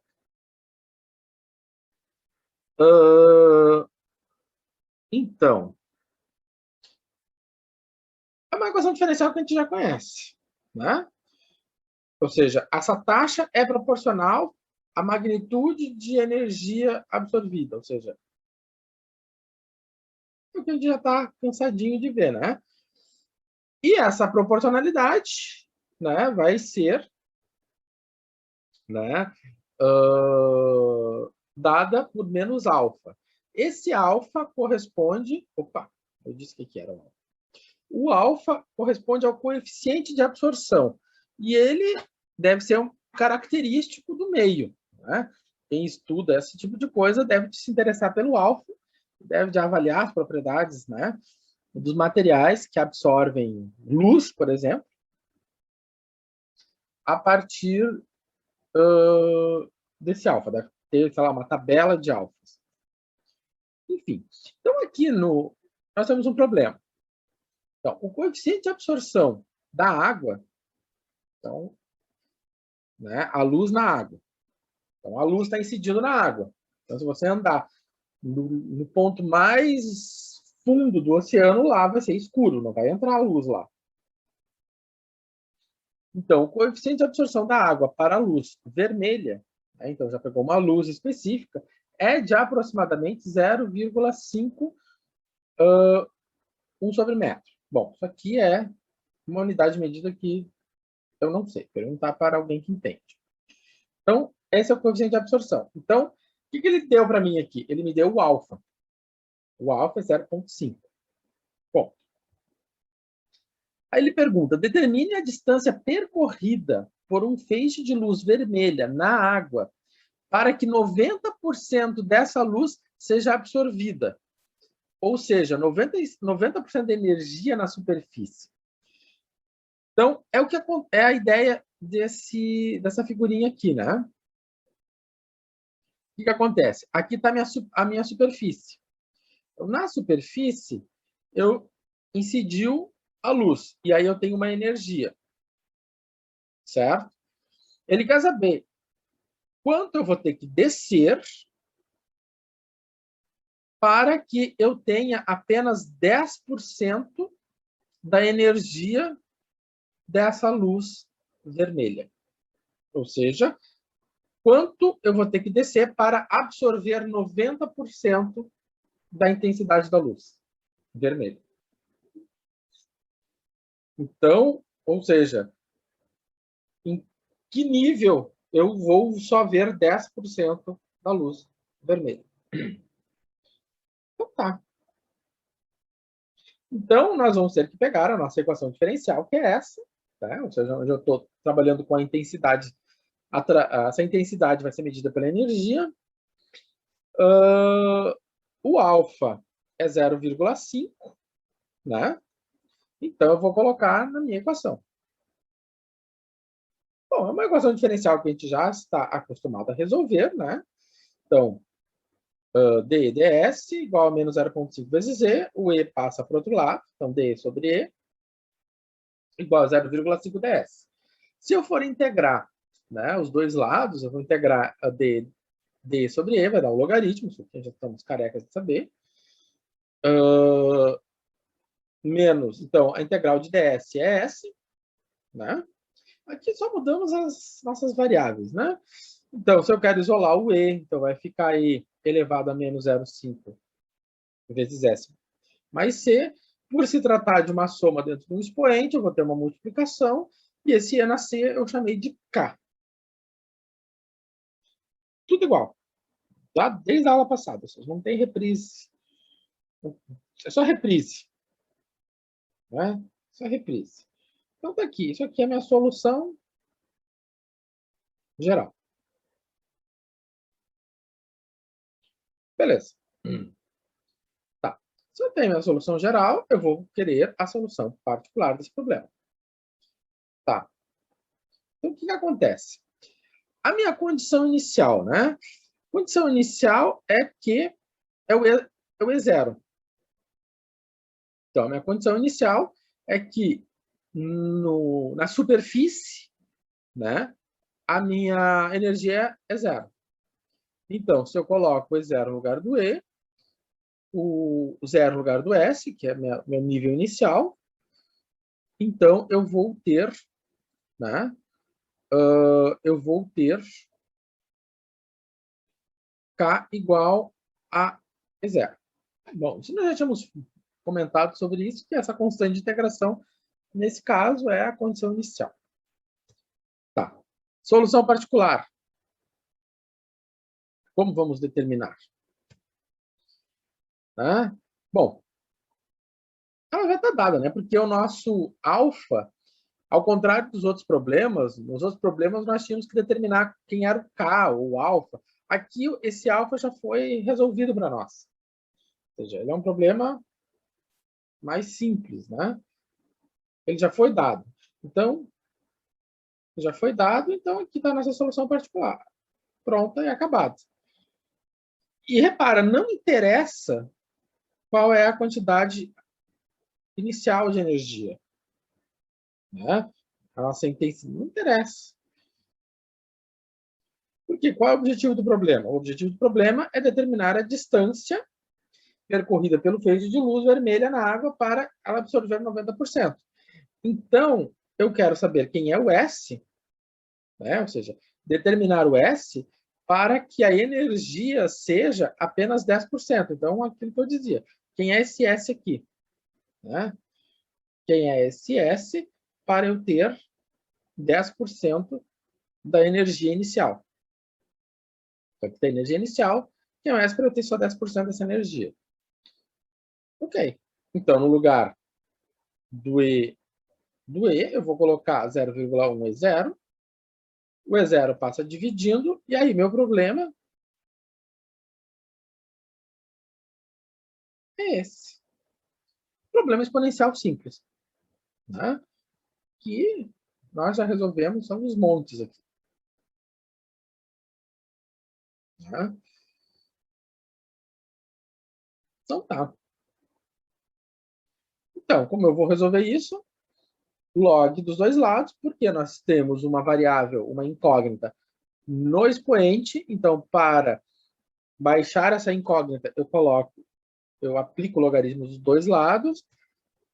Da propriedade dos logs, o 0,5s sai para frente do logaritmo. O logaritmo de é 1. Então, me sobrou 0,5s igual a ln de 0,1. Dessa maneira, o S é ln de 0,5 de 0,1 dividido por 0,5. E aí, então, o meu S é menos 4,6. Tá ali, né? Tá ali. Então, esse valor aqui é 4,6 negativo. Então, eu desço, né, 4 metros, 4,6 metros, e vou, então, né, ter apenas 10% da luz vermelha. Vou ver apenas 10% da luz vermelha. Certo? Então, é isso que esse problema quis apresentar. Então, você vê, Tinha grandes novidades, a novidade é que, né, não tinha grandes novidades, nenhuma novidade praticamente, porque a novidade é que nós não trabalhamos com o tempo, né? A nossa variável independente não foi o tempo. Né? A gente não, considerou que o tempo era indispensável. Se diz que, nesse caso, a gente diz que era um problema permanente, né? Problema que independe do tempo. Bom.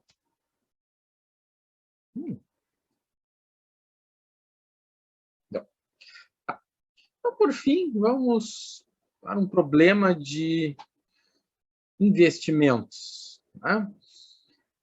Outra categoria, outros problemas, eu vi em alguns lugares, mas depois que eu já tinha até fechado as questões para pós-aula, mas na verdade eu vi agora a questão de juros compostos. Tem umas questões de juros compostos bem legais que daria para a gente trabalhar. Vamos ver se eu trago um na próxima aula. Bom, aqui ele fala de uma anuidade. Né? O que é uma anuidade? É um investimento no qual uma quantidade de dinheiro, né, denominada principal, é colocada em uma conta que rende juros, compostos em intervalo de tempo. Eu acho que aqui dizer que há juros compostos em uma operação bancária é redundante, né? Porque juros simples ele só existe na aula de matemática financeira. Então, fui lá, tem um certo investimento, apliquei esse investimento fiz esse investimento, né? E ele vai render um juro. A taxa pela qual ele rende é denominada pela letra R. Tá? Né, então, há uma taxa R e da qual são efetuados saques regularmente. Então, aqui, ó, você aplica um dinheiro, né? E esse dinheiro rende e regularmente você tira uma taxa, você vai lá e faz saques. Né? Você vai lá, vai fazendo saques. E esses saques programados, né? Vai lá. São intervalos regulares. Você vê que são intervalos regulares. Sei lá, a cada 6 meses, a cada 5 anos, a cada 1 ano, você vai lá e faz uma retirada. E está rendendo. Então, está rendendo e você está tirando. Né? Se a composição, né, e os saques ocorrem... então, se a composição e os saques ocorrem a uma taxa N reais por ano, ou seja, o que é esse N reais por ano? Esse N corresponde à taxa de saque. Tá? Quanto eu vou sacar? Que isso também é regulado. Tá? Então, vamos ver o seguinte. Então, nós temos uma taxa de variação, né, da minha quantidade P, ou seja, P é o saldo da anuidade. Né? Então, você depositou, correu o juro e você tirou. Correu o juro e você tirou. Correu o juro e você tirou. Então, você sempre tem um saldo. Então, a taxa de variação desse saldo, ela vai depender da taxa de rendimento. Então, você tem um rendimento, né? Que está rendendo. E vai depender da taxa de saque, né? Ou seja, porque você tem um saldo que rendeu e você tirou. Então, o saque sempre está tirando, né? Se você saque sempre algo negativo, né? Por isso que é negativo às vezes. Então, juntando todo o problema, botando cada uma das pecinhas no seu lugar, né? Olhando para o problema, nós podemos ter a seguinte equação diferencial. Então, se eu quero a taxa de variação do saldo, né, dP, sobre dt. Tá. O P corresponde ao saldo. Então, a taxa de juros, o R, incide sobre o saldo. Então, por isso que a taxa de rendimento, né, está escrito errado ali, o rendimento. Gente, quando eu escrevi isso aqui, eu estava tão maluco. Eu estava no meio de um tiroteio, praticamente. Mas, enfim. Então, A minha taxa de rendimento, ela vai depender, né, de quanto eu tenho e da minha taxa, né? Sei lá, 5%. Então, vezes o rendimento, vezes o meu saldo, né? Menos a taxa de saque. Então, eu tenho uma taxa de saque. Então, a minha equação diferencial é essa. Tá? Então, vamos ver o que acontece. Bom, para talvez simplificar, facilitar, eu acho que a palavra certa seria... Deixa eu ver. Facilitar a integração, o que eu fiz aqui? Aqui foi feita uma jogada. Foi feita uma jogada.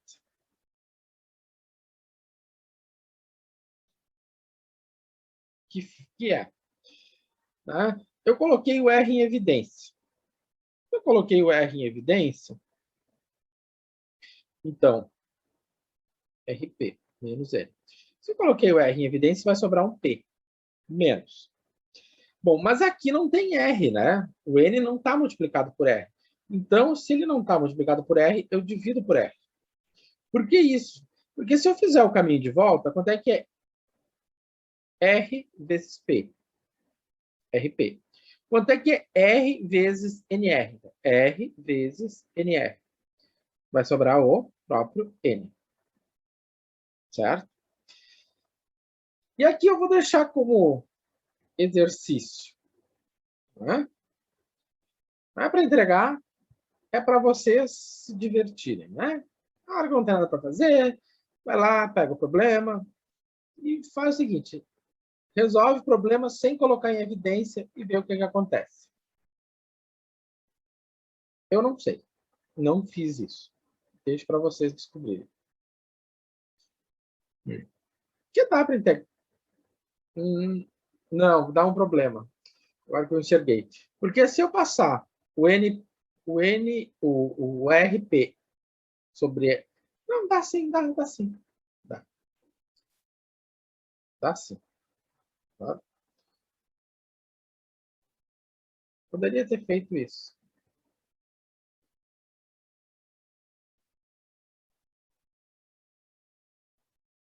Esse é o exercício. Tá? Fiquei dessa maneira. Bom. Então. Professor, rapidinho. Vale? Mas do jeito que está ali em cima, RP menos N, se não fizer como tu fez ali embaixo, vai dar uma bagunça danada. Vai dar uma bagunça. A forma mais prática é aquilo que tu fez ali, porque tu já tem separado, tu consegue trocar um pelo outro, porque senão vai dar 3 vezes mais trabalho do que necessário, e olha lá. Bem mais.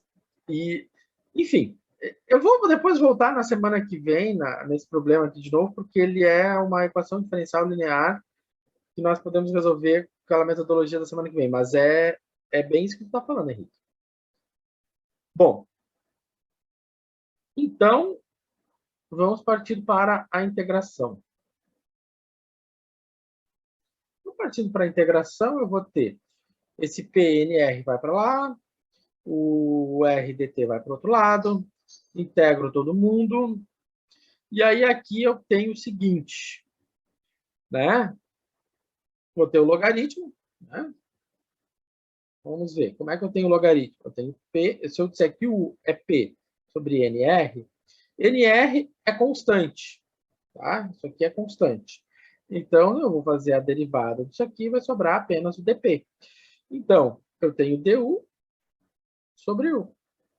Então, integral de du sobre u é ln de u. E o meu u é p menos r. Ou p menos n sobre r. Aqui. É feio? É feio, mas, gente, é encarável. Dá para encarar. Dá para encarar. Não fiquem com medo. Bom, então, de novo, eu tenho um logaritmo e eu quero isolar algo que está dentro do logaritmo. Então, chama o exponencial. Ou seja, nós estamos fazendo sempre a mesma coisa, só com problemas diferentes. Então, eu quero isolar o P, né? De novo, eu tenho uma soma no expoente, eu vou ter uma multiplicação, né?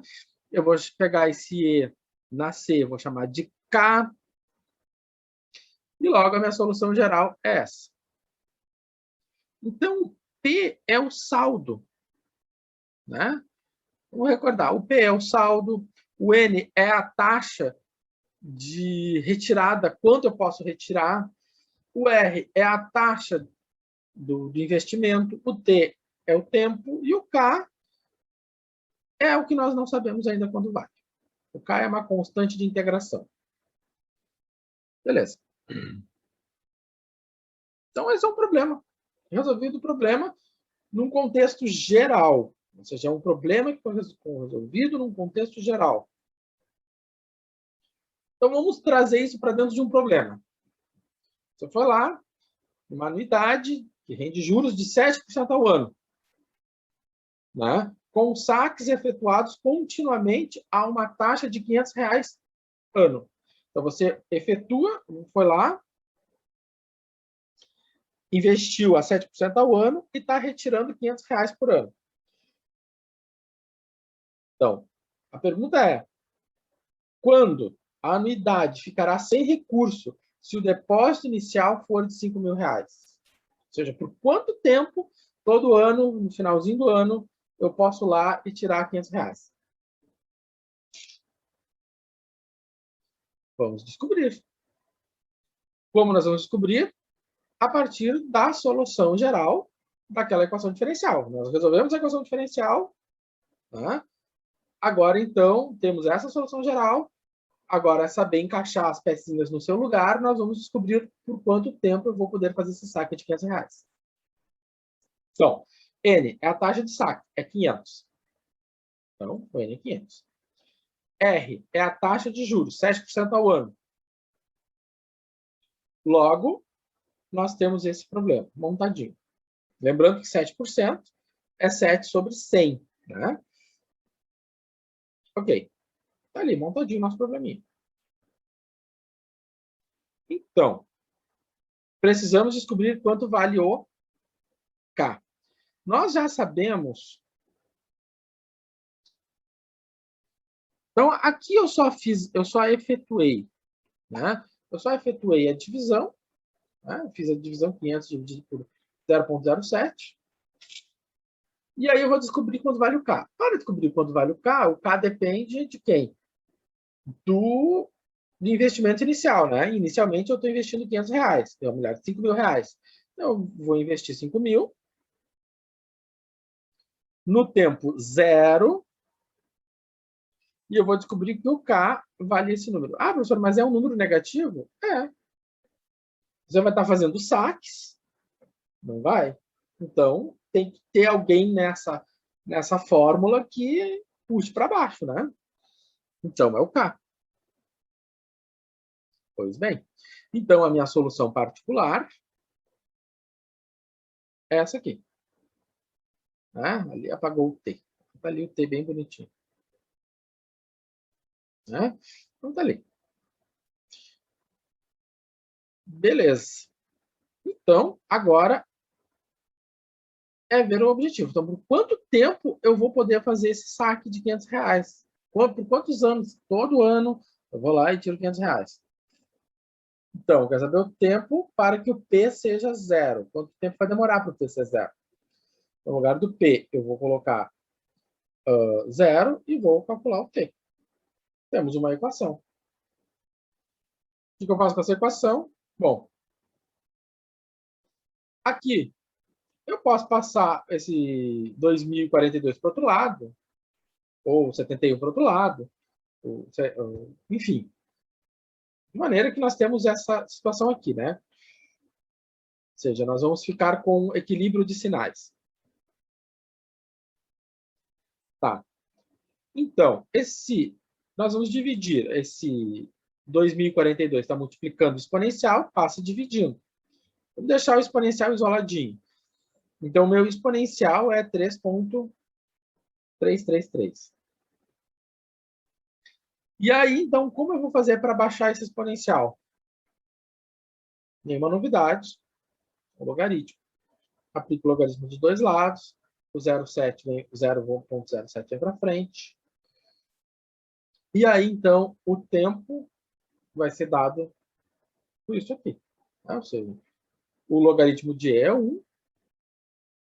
E o tempo é 17 anos. Você vai poder fazer esse saque por 17 anos. Bom, alguém tem que achar onde fica isso, né? Porque o livro, da onde eu tirei esse problema, não diz. Né? Então, tempo que você pode tirar todo ano, finalzinho, R$500. Né? O livro estava em dólares, né? Eu passei para reais porque para ficar do nosso dia a dia, certo? Professor, Fale. só uma dúvida. Quer dizer que aquele valor ali, ele, digamos, vai rendendo, mas como tu tá tirando um valor acima do que está rendendo, em tese, tu vai ter, durante 17 anos, tu vai ter, cada ano tu tira uma vez, então tu vai ter 17 saques aí, Isso. que ele vai até chegar ao fim, até acabar, digamos, o teu dinheiro. Exatamente. Então, se a gente mudasse ali a variável do valor do saque para um valor menor, a gente poderia iria aumentando o tempo, né? E aí, dependendo do valor, se inverteria, porque aí chegaria um momento que o que entraria de dinheiro seria maior do que tu sacaria, por exemplo. Aí daria para não ter esse tempo virar infinito, por exemplo. Ah, sim. O Entendeu? problema, sim, entendi. Tem eu não, aqui acaba a apresentação. Deixa eu ver. Tem o problema, se eu não me engano, ele pergunta ainda, mostra, a letra B, isso aqui era a letra A, mostre que com 9.000 de entrada você tem, nessas mesmas condições, você tem saques infinitos, uma coisa assim. Não. Mas eu não fiz esse problema. Mas eu posso trazer ele semana que vem. Não, fechou. Legal essa questão, hein? Tá? Mas, enfim, Marlon, é isso aí. Bom, pessoal, era isso. Eu deixei lá para vocês, acho que 5 problemas. Foi econômico dessa vez. Tá? E eu tenho que avisá-los, né? Eu imagino que agora é um horário de BOP alto. De novo, que nós temos agora só mais 2 aulas de conteúdo e uma aula de revisão e fechamos o grau B, ou melhor, grau A. Né? Fechamos o grau A, que vai fechar na 8ª semana. Tá? Então, já vão organizando, vendo as dúvidas, as questões que vocês não conseguiram resolver ou ficaram com dúvidas, que nós vamos ter na aula 8, nós vamos ter, então, uma aula só para tirar dúvidas. E era isso por hoje. Então tá, pessoal. Valeu, então, professor. Abraço. Boa semana. Abraço, boa semana. Até a próxima. Pessoal, obrigado, senhor. Até a próxima. Valeu, até. Professor, eu acho que tu iniciou a aula falando sobre a avaliação. É isso? Isso. Eu não peguei ela, como é que ia ser? Vai ser o trabalho? Questionário. Ah, tá. O questionário vai ficar aberto durante o tempo. Tá, então isso, vai ficar aberto durante um tempo com questões randomizadas. Ok. É isso mesmo. Então ok, tá. professor, boa noite. Falou, boa noite. Tá.